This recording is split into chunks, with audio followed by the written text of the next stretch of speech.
প্রথমে লঙ্কাগুলো লাল লাল করে ভেজে নিলাম, তেল ছাড়া কিন্তু, হ্যাঁ, শুকনো লঙ্কাগুলো আমি এমনি শুকনো খোলাতে ভেজে নিলাম।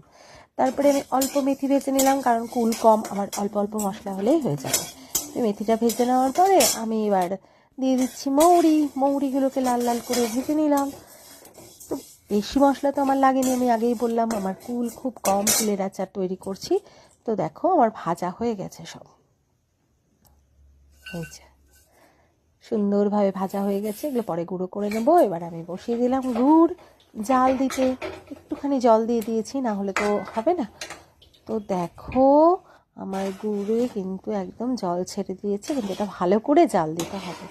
তারপরে আমি তো কুলগুলোকে আগেই লবণ হলুদ দিয়ে চটকে রেখে দিয়েছি, তো এগুলো দিয়ে দিলাম গুড়ের মধ্যে। এবার ভালো করে ফুটিয়ে নাড়তে নাড়তে হাত ব্যথা হয়ে যাবে একেবারে। দেখো ফাইনালি কালার চলে এসেছে।